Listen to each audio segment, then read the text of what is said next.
is it okay to record? Okay, It's okay. we are recording now with everybody saying yes. So Callie's here and she's going to talk about all of her great successes. She's going to kind of go over some of her, the one message that has been very good for her organization, Variety BC. Yeah. And she's going to go over some of the fundraising that she's done, talk about the importance of database, and also talk about the importance of collaborating with other NPOs. Social media is another highlight that she's been very successful with her team. So I'm gonna let you go. We'll probably, go ahead and talk in between that, but you go ahead and totally. with the pandemic. Cool. Yeah. So I'm really happy to be here and be able to share what I'm going to say has been a team experience going through the pandemic. I don't think we would have got to where we are now without a strong partnership with our board, my internal team, and everyone. So I want everyone to flash back to that March 13th or March 16th when we found ourselves with this pandemic. We all were told we had to stay home. We weren't allowed to go out. And I think we all at that moment, and I know I asked this question earlier, but how many people thought the pandemic was going to be 6 weeks? Because I was totally that person thinking, 6 weeks and we'll be through this pandemic. And I remember even we did something called Wednesday Night Live, which was a concert series via Facebook Live. And I remember being like, oh, we have 10 acts. What if we outlast the pandemic? Which now just seems insane to think about that. But we really found ourselves at that moment that reality that potentially everything you had planned for the months to come was gone. That revenue, that $1 million, or if it's $100,000, depending on the size of your tent, we were basically grappling with the idea that that revenue wasn't going to be in existence. And as we moved through March, our board really message to me that we wanted to take the most conservative approach possible to the pandemic. And we still do that when we're budgeting and when we're talking about expenditures and stuff like that.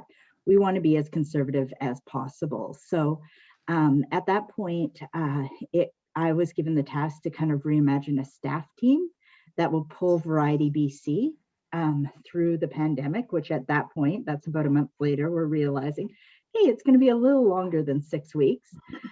So really looking at, we did a restructure, which I think could have been a really stressful thing for the team, but it actually ended up really bringing people together. And I think it brought people together because they realized that they were there to do one thing. And that one thing was to ensure that Variety BC, whenever this pandemic was over, would be there to continue to help kids. So that was something that was really important. So we started with the Wednesday Night Live, which I don't know if that was extremely successful in terms of fundraising, but what it did was it got us together and it got us thinking about how are we going to message and how are we going to be still relevant during a pandemic, right? And so we're lucky because we had our telethon, so we knew a lot of performers and they performed, and it brought about, I would say at times maybe 50 or 60, maybe 70 people together. But it was really that feeling that you could do something during the pandemic. It wasn't like, hey, we just brought in $1 million using Facebook Live. It was not a success story like that, but it was a success story in that we were able to reach people. At the same time, we're going through the restructuring. Kenton Boston, who is our board chair, and George Pittman, who's here today, he's stepping in for him. He really challenged me in terms of our messaging. How was it that we were going to help families and kids during the pandemic? What were we going to be helping them with? And what was the one message that donors really needed to hear? And that was something I think varieties as a whole, we're kind of cursed by our name, I always say, because our name's Variety and we do a variety of things. So it was really like, what message were we going to get out to our stakeholders, our donors, our friends? And that was really that, that if you're able to support Variety now, without your support, these kids aren't going to get help. So it was that urgency. If you don't donate, these kids are not going to get helped. And so you will notice that now kind of throughout our messaging, we're a last resort charity. You know, and I've gone, you know, when we do interviews and stuff, we go so far to say, you know, X child, you know, who needs orthotics to correct a birth defect. They're not going to get those orthotics if you don't donate, because we're a last resort charity. We're all those families have. And I think as soon as we switch to that messaging, it really created us in the pandemic realm as a go-to charity. You know, we're not quite a food bank, but we're kind of like a food bank in that, but we're a food bank for kids in that if people don't give to the food bank, people are going to go hungry. If people don't help variety, kids are going to go without. And I think that messaging really pulled us through. In working with Kenton, there was an opportunity that came up through Giving Tuesday. They threw that surprise Giving Tuesday, and who participated in that Giving Tuesday? I think lots of us did. So there was that surprise Giving Tuesday, and Kenton really worked with the team and I to come up with a message that he was going to go on Global News. Of course, we have the connections with Global News, and really make a plea to the province of British Columbia, which for Americans is like a state, to really help variety, because at that moment, we actually had to stop granting. So we were starting to get a waiting list of kids that needed help that we didn't know if we were going to help. So he got up there on Global, said, hey, we need help. Kind of, you know, actually it was a plea, and George will say, and he'll tell you all, you always have to beg for money. You can't just go out there with a soft message. You need to really say why you need the money. And when Kenton did that, coupled by an email blast that went out to 40,000 people, we actually raised just that day, I think, over $40,000 just through an email. So wow. You can imagine, we're all sitting in our home offices and we're watching this money come in, and it was like, holy crap, we have an opportunity here. We have Variety BC has a huge database, which we're lucky to have, that has between 40 and 60,000 people in it. So we suddenly had to transform the way we thought of campaigns from just being like, you know, an event that people attend, to being this, what is actually called direct response fundraising. So direct response fundraising is really where you kind of hit people from every angle, direct mail, email marketing, Facebook, any social media, and then traditional media as well. And it all sort of comes together to create this campaign, which encourages people to give. So that was kind of the impetus of what I think started off to bring us into what would be a very successful Variety Week. So yeah, so that's kind of a little bit of history. I feel like because I said this morning, it's a little bit redundant, but I'll say it again. No, it's good to hear it. I know we said this is going to be probably the best one since we've already rehearsed. Yeah, exactly. So anyway, so that was interesting. And so one of the things that we did suddenly differently is, of course, we reduced our staff team. When I started at Variety, we had about 26 staff, and we're down to 14, maybe 15 at times when we have to hire a part-timer to kind of pick up workload. But we were kind of a lean team. We're a really tight team. And I think that's what is able to kind of accomplish things. So so over the summer, experimenting more with this email marketing, we launched a 50-50. And I would not recommend, as I said earlier, for anyone who does not have a deep database to launch a 50-50. Basically, the 50-50 people who are going to give to a 50-50, they're not, some of them are your loyal donors, but a lot of them are people that just want, like they like lotteries, they like games of chance. They like that opportunity to win. So we were able, through email, to kind of drive a 50-50 campaign that eventually hit a jackpot total of $150,000. And like all of that was through email. We were also at that point able to, we also explored, so one of the things when you're doing 50-50s is there's opportunities to buy what are called lottery lists. And I'm sure it's probably even easier in the US to buy lottery lists than it is in Canada. But that's something that you want to make sure that you have enough of a demographic that you're targeting to. I see so many not-for-profits right now kind of doing 50-50s, and they're promoting it on Facebook.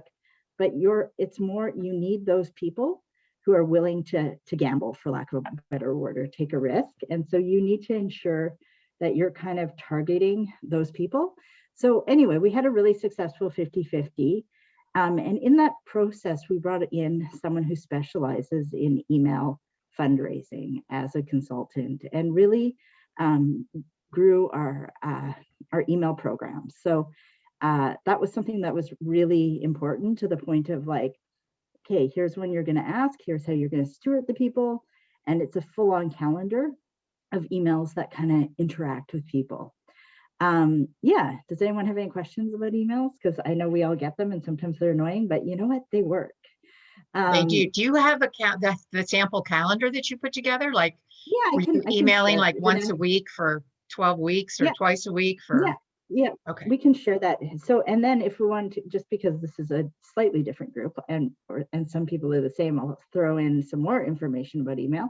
We started to do with Variety Week, which was very successful. We started to actually identify people in our donor database that we thought we could maybe push up. And we did that in 2 occasions, one with a buy low incentive, where if they donated $500, they would get $100 would go to a variety, $100 of variety of food gift cards would go to a family as well. So that was our first kind of test. So we took all these people who, you know, usually when we launch a campaign, give us about $250. And we send emails to them, and guess what? That worked, right? Because it was an incentive to push them up. So, you know, and some of our board members even fell for it, even though after I was like, hey, you fell for our trick. It was something that was really important. The other thing we did as a test, we find matches work really well. How many people use matches here for fundraising? I know VI has used it. Matching people love, especially that demographic over 60, they love that idea that their dollar's being doubled. So during the Variety Week campaign, email campaign, we also identified donors that usually give us around $1,000. And we emailed to them, or no, it was $500. And we emailed them and said, hey, your donation will be matched today for $1,250. Your donation will double, which means you can help 1 kid. And we kind of always say 1 kid is $2,500. You can help 1 kid for $2,500. So we found even in that segment, it pushed people up, right? Suddenly you had people who normally maybe give you $500. They got the email and they were like, oh, for $1,250, I can help a kid. Eureka, it's done. So that was kind of one of the things that we did too with email, which is kind of interesting. And I think even if you had a smaller database, but you had loyal donors, you could maybe play with some of that stuff, right? Hey, we have a donor even matching $5,000. Will you help us today? If we get 10 people to give $500 each, we can get to 10,000 and do this. And it needs to have an actual outcome, like can help this many kids or help this. And that was something that really worked well. And did you have an actual person that was matching the funds? Yeah. Oh yeah. We have lots of matching donors. So yeah, we usually too, when people give big gifts, we always will ask them, can we use this for matching? And probably 8 out of 10 times they say yes. Sometimes they're like, oh no, we don't want anything to do with that. But most times they're keen. I mean, one thing donors love is when they make a donation and it inspires others to give, right? Like it feels so good to them to think, and then you can let them know like, hey, your 100 grand made, 400 people donate, and this is how much we raised. We ended up raising $500,000 or whatever. Like donors love that. So that's been something that we did. But that's again, back to this kind of urgent message. And I feel like that's something that we all, like if I've learned anything in the pandemic, if you're gonna kind of be out there and be seen, you can't just be like, hi, we help kids, it's really good, look at that happy kid. It needs to be like, if you don't help us right now, this kid's going to go without. And you have to almost be overly blunt. And I think that's kind of can be hard for people, because a lot of times you don't want to say, hey, this kid isn't going to get that wheelchair if you don't donate. But that's the only thing that resonates, and that's the only thing that stands out in terms of the noise of charities. We're all competing against a bazillion charities, if we're not able to really show why we're more important, you're not going to get those donations. So that's something that's I think been super powerful in our campaigns, and we've carried that over to Variety Week this year, or to telethon this year, where we are saying things like, our messaging is things like, we can't keep up with the demand. Just this week we received 36 applications. How are we going to do it unless you help, right? And I feel like that's something that when I first started, we were very soft in our messaging, and we never wanted to look like we were failing. And in some ways, you don't want to obviously look like you're going to go under as a charity, but you don't want to look like you're, hey, we're Variety. We have more money than anyone else in the charitable we're the best market. of the best. Like, there's a fear to admit, like you don't need their money. Yeah, but people need to know that you need their money, because otherwise they're going to go help someone else that needs money, right? So we've been really good at sort of like, not make it doom and gloom, but at the same time, really letting people know that without them, what we do is not possible. The second piece, oh, sure. Oh, sorry. I wanted to talk a little bit before we go into something else, because you've been telling us some really awesome stuff, but I wanted to go back to that social media piece. Yeah. You had said some things about Giving Tuesday, and I want to be sure it's clear on how that process worked. Ken went on to his station and said, X, Y, and Z. Did he did he go tell everybody to go to Facebook or Instagram, or was it a direct ask to go to the organization? To our website. How did that all work, with that piece of social, with Giving Tuesday?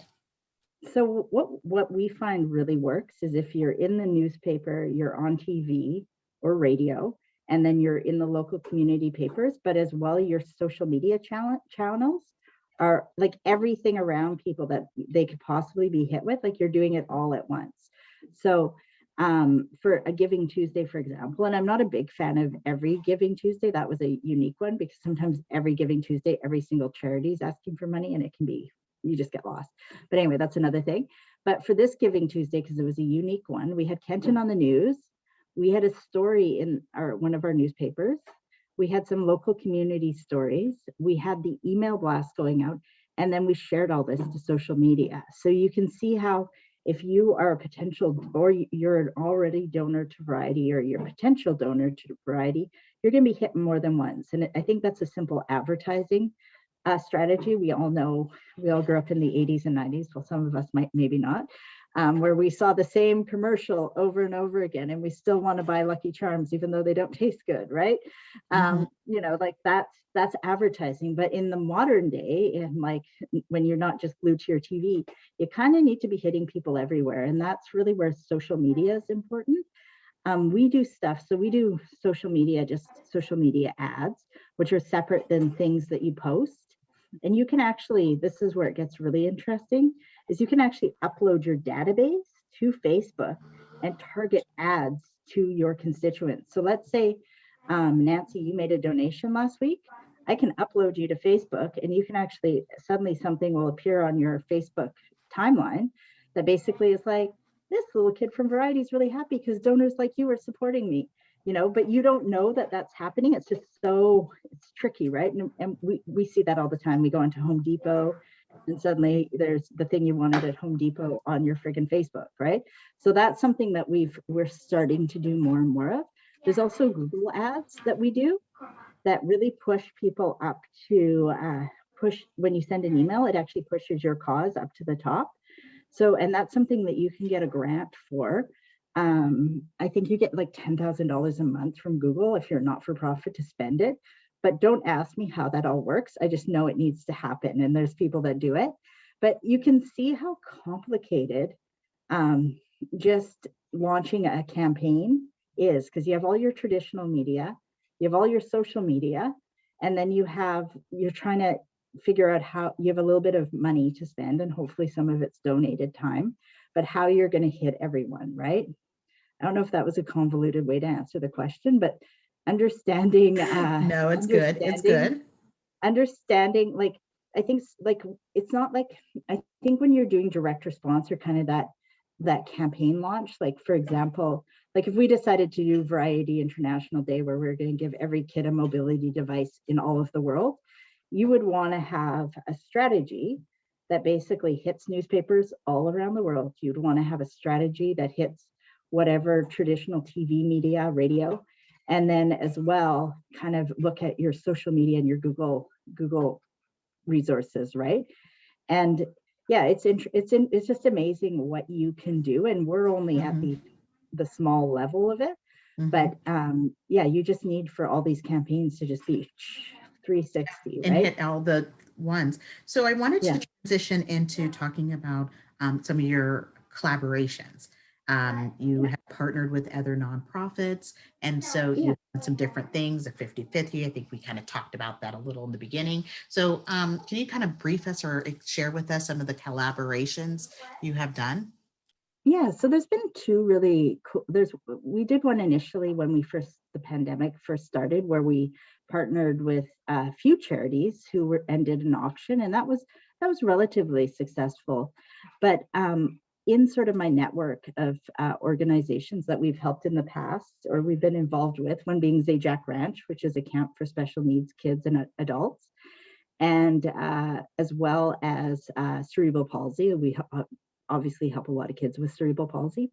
So we are looking right after telethon, because obviously we can't go out again with another hard ask. We've partnered with them. They're two charities that are slightly struggling right now. We've partnered with them to go out and do another 50/50, kind of leveraging our database, some of the lottery lists we bought. There's also lottery magazines, apparently. It's crazy. But so we've partnered to kind of with them to kind of help them out so that they can have some success as well. And I think it's really important in this time as not-for-profits that we really ensure we're supporting each other. And if there's ways that you can use your brand to help a smaller not-for-profit, I think 100% you need to be doing that, because I think that looks great. George can tell you we just rented out a space in our building to a kids cancer charity that helps feed families who have kids in cancer treatment. So that's been something too. They had been kicked out of their space. They were looking for space. They needed something that was ground floor, because they're bringing food in and out, frozen food.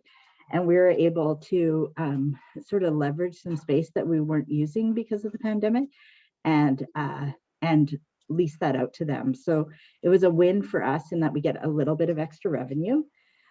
But it's also a win for us because it shows that umbrella. What? $20,000 a year we get for it. $20,000 a year, yeah. So we're getting 20 grand a year from that, and but it's also, I think, a win because they help kind of a community that we help as well. So there's a good synergy there. So those are two examples of ways that we are continuing to kind of help other not-for-profits. Great. Now, can you share with us some of your fundraising events? You talked about the concert. We heard about the 50/50s. I know you have a telethon coming up. Can you share a little bit of those things, those events that you're having, really non-people events, non-person events? Yeah, and obviously our telethon's coming up, which is a big one. And that's really where we're employing a lot of the messaging I talked about, but also talking about kind of, like the messaging, but also that 360 campaign mode, where obviously the focus is the news station and the TV show. But at the same time, you want to be hitting people at all different angles. And even we mailed out to 100,000 people in the province. And those donations are already coming in. I think we're already at 500,000 or something crazy like that. So it's it's just that full on thing. But if you're a smaller variety, one of the things I think is really cool that you can do is just an online auction.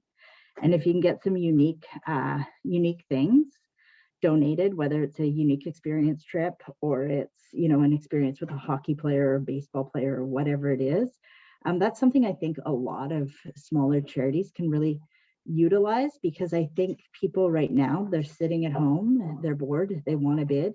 Our one night auction actually brought in about 70 grand, which isn't obviously the telethon numbers that we're celebrating or the Variety Week numbers, but I think it's a it's a realistic thing. And I think a lot of that can be promoted through social and through email and through just getting that, you know, through the community papers and that sort of thing. So I think that's something that really I would recommend if you're looking to raise a bit of extra money in your local tent is using a platform like 32 auctions, and you just getting some stuff donating, having that, getting your community involved, because you know donors who are already giving to you, they think of buying something on an auction as it being different than a donation. So you can actually get like kind of double hit people if you do an auction, right? Like we found like donors who regularly give us $500, they were bidding on things for $1,000 and still giving us the $500 because there's a perceived value.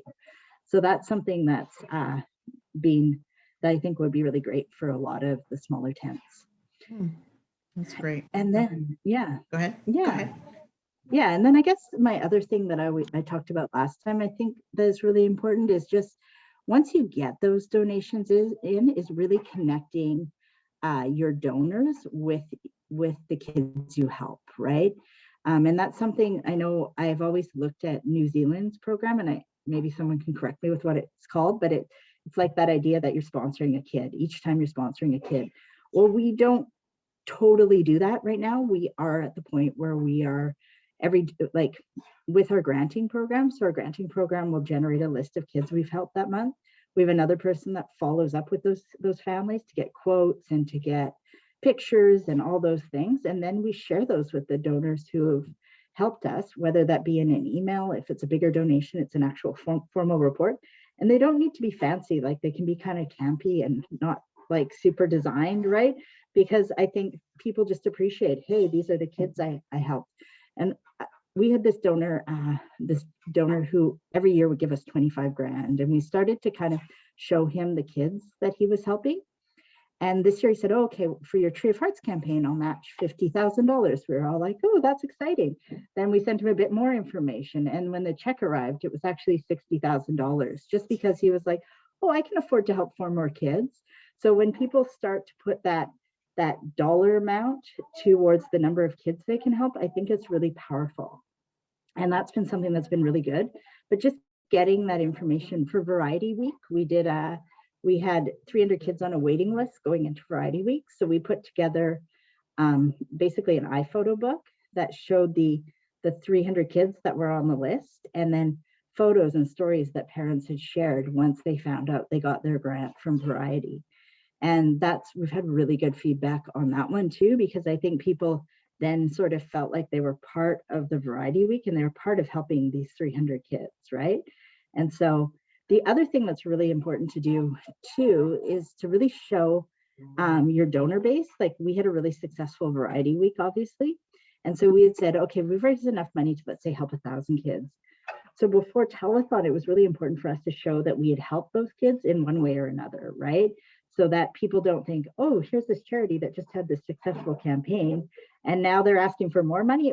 So we made sure in those email communications that it was like, here's a kid that was one of 1,000 that were helped thanks to Variety Week. So that's something that's been also really important, is just that showing impact. And I think if you're a smaller tent, especially, you probably have those 5 or 6 donors that help out. Start getting, and you might do this already, but start getting those quotes, those stories from the parents that are being helped and connect them with the kids. Mm-hmm. The other thing we did that was really fun for Variety Week, because we had a whole bunch of major donors who stepped in and did some really transformational stuff. I had one of the moms record one of the kids thanking each individual donor. So, hi, so-and-so. My name's Henry. I'm helping, because of you, I can now do speech therapy for a year. And the donors really love that because they could share it with their family, right? So yeah, so it's an interesting one, but stewardship is just so important, and just connecting the dollars you get in the door with the kids is just like, it transforms fundraising.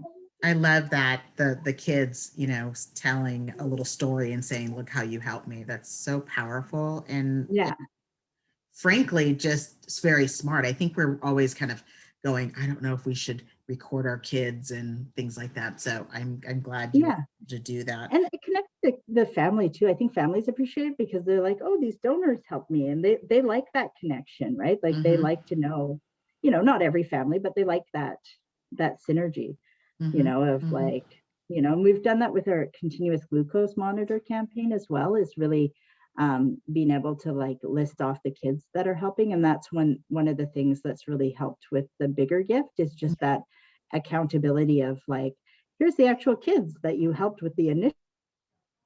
Yeah. Well, you know what? I don't think we all know. I do know because you sent us that very nice email like telling us those sort of, those about things are lead like, core. Do you want to the lead share? core. That was an amazing, if you can share a little detail on how that came about. Yeah. That was an amazing story. So one of the things, we had this idea for continuous glucose monitors that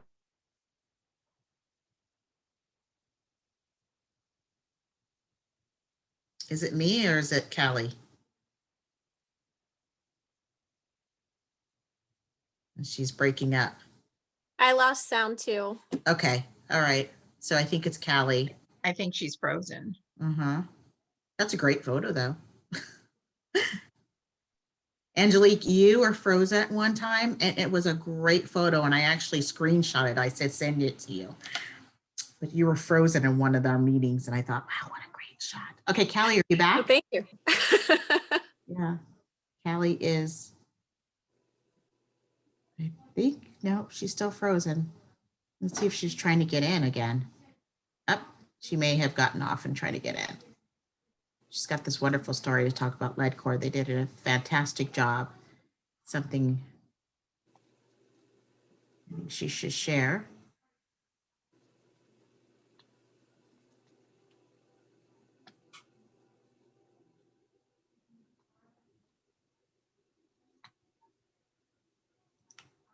See if she's trying to get back in.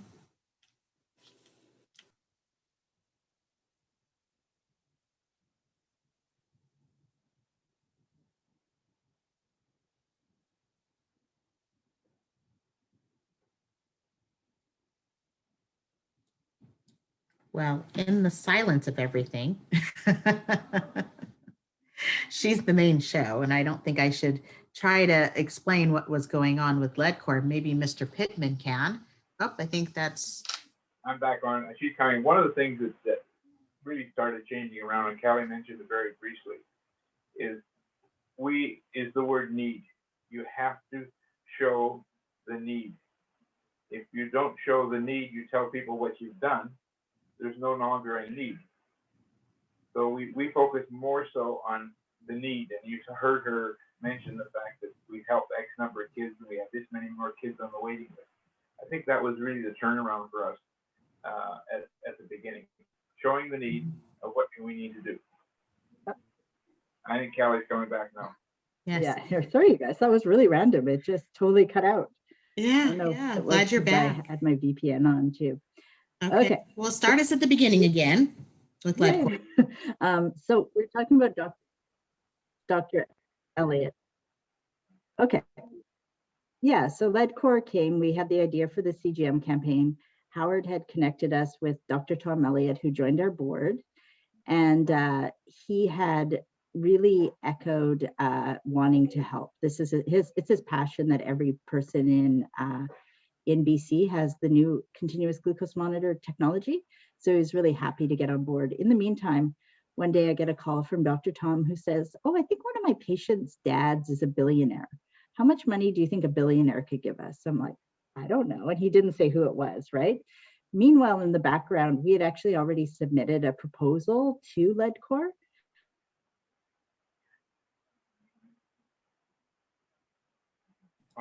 Callie's got some problems over on Seashell. She's on at the Sunshine Coast. That's her house, home. For Angelique, lead core is a glucose monitoring system. Lead core is a large conglomerate company that has everything from boats to river scouts and construction. It's a huge. She's back. Yeah, I took off my VPN. That might have been it. So can you share what lead core is? Like, it has a lot of entities. Yeah, so like George said, it's an Alberta-based company that has become an international company. It builds buildings. They do like telephone support for TELUS, which is a big telecom company here. They basically do everything. So Ledcor, we'd been working with, and actually it's exciting because we got their employee giving this year at $51,000, up from $10,000 last year. So we've been working hard on them. But anyway, Anyways, Ledcor is a huge conglomerate. In fact, I'm sitting down by the river right now at my house, and I can see a barge out there with Ledcor written on the side of it. You can see tugboats go by. So it's a huge conglomerate company that has got its fingers in every area of business. yeah, They've got money. yes, they have lots of money. So Dr. Tom started working with David Letty to kind of get him interested in potentially supporting more. So he made an initial $50,000 gift, which we were all like, oh, that's so exciting. This is amazing. And I had known Joan, who is his EA, from just when $5,000 every year. I would call her and chat with her and thank her, and tell her to reach out to Dave to thank him. And we also had become really good friends with a guy by the name of David Hoff, who was a VP at Ledcor. So this is all happening in the background. So I was able to share with Joan one of those family stories about a kid with T1D. And she was really moved by it. And at the same time, Tom is like having these conversations with David, trying to push him up. And so one day I get a text message from Tom that is basically, I think Ledcor is going to do $500,000. And we were like, oh my goodness. And then as those conversations continued, we got up to 1.25 million for across Canada. That doesn't include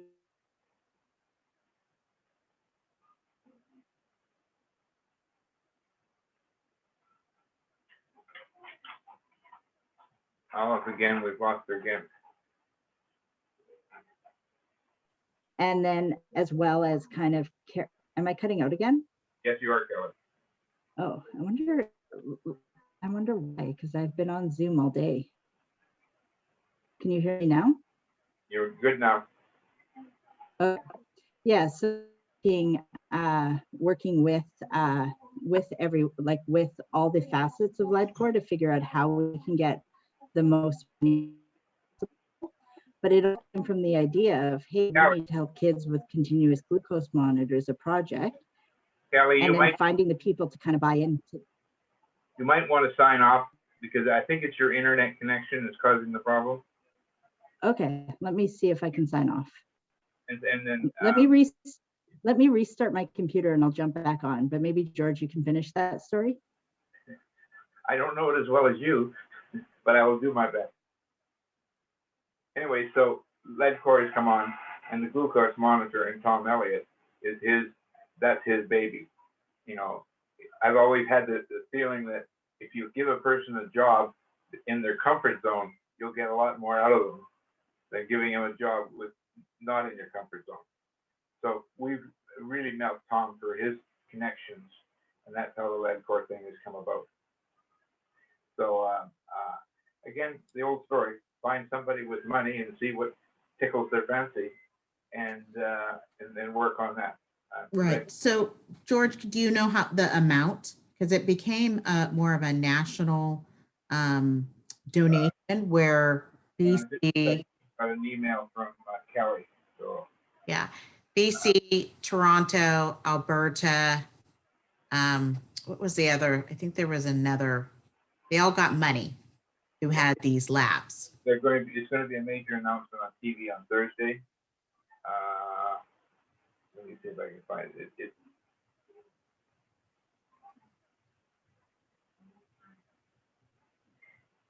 Can't bring it up. Technology is causing me a challenge right now. But anyways, let's see what's in there.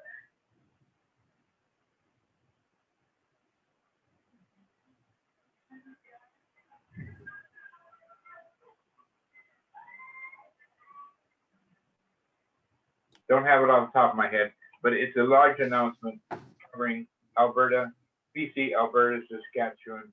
I believe Winnipeg's involved and Ontario's involved. Mhm, mhm. So it really started here, but because that they're a Canadian-wide company, they're sharing the wealth around. Yeah. Before Kelly froze, he said 1.25 million. Now, I don't know if it's grown since then, but that was the number she said before she got frozen and dropped out again. That's probably closer to it at this point. Mhm. But I know she sent me that.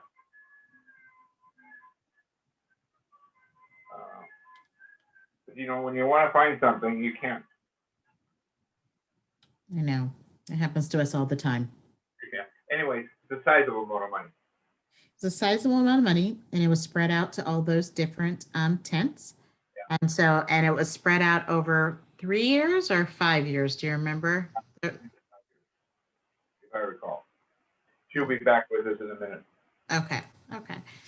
I just think that's a wonderful way of collaborating with multiple tents. And so, you know, if there are opportunities here in the US or international that we can do a multi-ask for partnerships, I think that's a good way to go. And, you know, something I think we should all be thinking about. Well, you know, the key to this whole thing is that the head guy with the pen is interested in this particular form of medicine. And so I think what they've done is tickled his fancy to Dr. Elliott, and it makes it much easier when they're comfortable in knowing that the money is going to something that they need in their family. Mm-hmm. Mm-hmm. So you reach out to some of the U.S. conglomerates that have a medical problem and feast on it. That's a terrible thing to say, but that's essentially what we've done. Yeah. So. But you're filling the needs that are there. So it's not terrible to say that's what happened. You're now filling in the gap, and you're filling the need of what you know, what needs to be done. So other than that, I can say from my side of the fence, the team that Kelly has put together has done a great job. The board has let her do her function. She's living up to her critical master plan, and we're all throwing ideas at her, and she's using most of them. So it's working well together. This That's next great. Saturday is going to be a very interesting time because we'll have 4 hours on Saturday afternoon for our telethon. Mm-hmm. I can see right now from the numbers that it will be successful. Mm-hmm. Here she is back again. Here you are back. So George was able to kind of. Hey, sorry, guys. I don't know what happened. Well, you sound great. You Yeah. sound great. Anyways, Kelly, I just filled them in. Yeah. The one number I was missing is the total amount that they're giving for Canada. Total value. So it's 1.25 million across Canada. And then we've gotten an additional, I think we're probably up to now 175 additional. And then plus $50,000 via employee giving. That's Am I great. frozen again? No, No, you're- we're all just stunned. Yeah. That is us. Yeah, so like, it's, yeah, we're stunned too. Like, you don't think that we're like, yeah. Yeah, so it's good, it's good. well, we have 20 more minutes. I don't know why my internet. And so, yeah, and I think I'm going to record the second one because we kind of went in and out on this one. So Okay. I'll record the second one. So Yeah, we've got Yeah, 10 more that's right. minutes left. And I think we've talked about the one message. We talked about the 50-50, some fundraising strategies, how you collaborated with partners, nonprofit outside of Variety with other nonprofits. Can you share a little bit about some of your brainstorming strategies as well? Because we talked about a little of that before, and you shared with us the importance of brainstorming. yeah, and can you guys all hear me? Mhm. Yep. Okay, so one of the things that we really work on as a team is brainstorming. So coming up with those ideas of how you're going to message what you need to message around your campaign. I feel like I've cut out again. Have I cut out again? We Nope. can see you and hear you. So Yeah. you're We- fine. You're doing fine, Yes. Kelly. We Okay. may be cut out from her end. Callie, we could see you. Yeah, we must be Hold cut on. off from her end. Yeah, I don't know what, I'm gonna have to,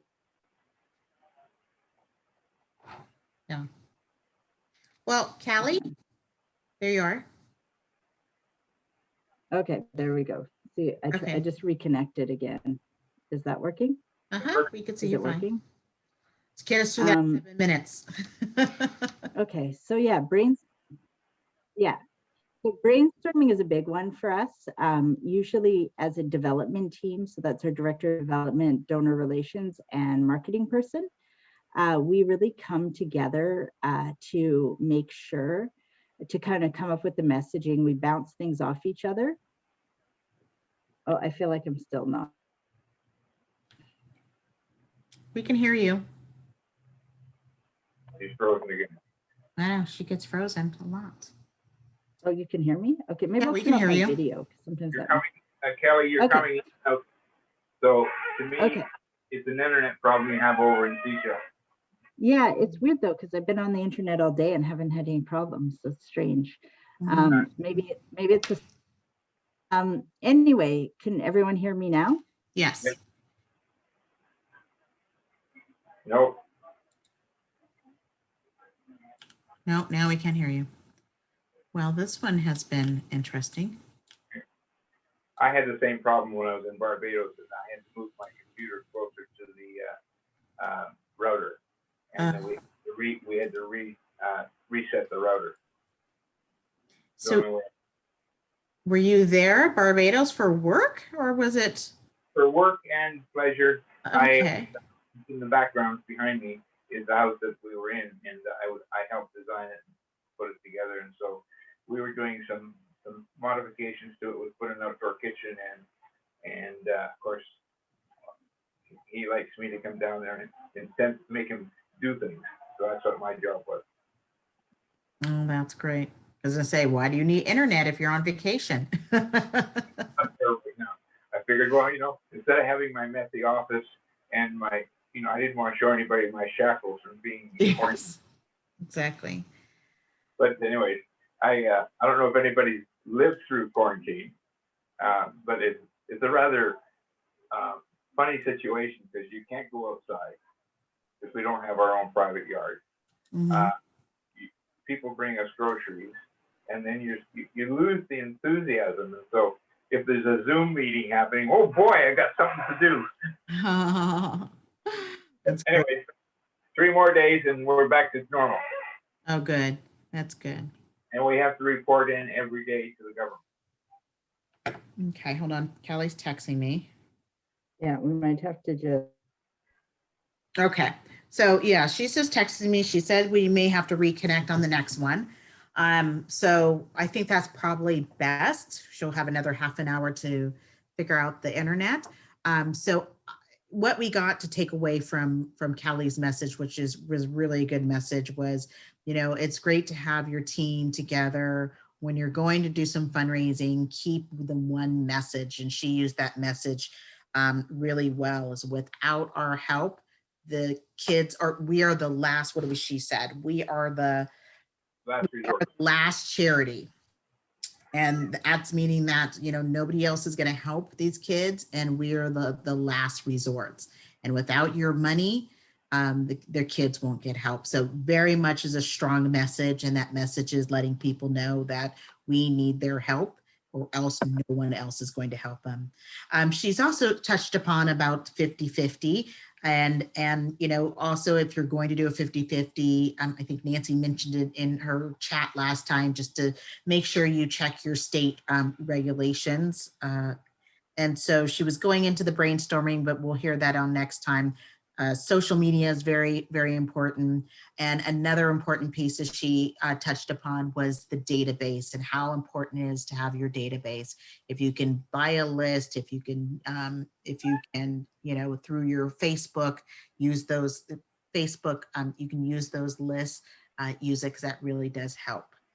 Anything else, Kelly, did I miss touching upon? Are you there? Or I think that's everything. I think that's good. And suddenly my internet's back on. So Oh, I can you look explain great.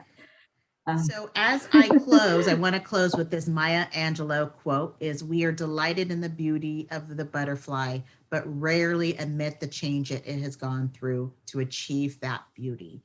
And so I think Kelly did a very good job of sharing with us how from pandemic to now, how Variety BC has gone through and is now, you know, has done a beautiful job at, you know, raising a lot of money and connecting with donors and able to secure new donors and move forward. So we are having another one at 4 o'clock. Callie, thank you so much for, you know, sticking in there with us for the 8:30 and now the 2:30, and now we're going to do a 4 o'clock. So we are signing off. Thanks everybody for spending this time. And if you stay on for the 4 o'clock, we'll see you then. If not, we'll see you sometime in the future. Bye. Bye. Bye, everyone. Take care.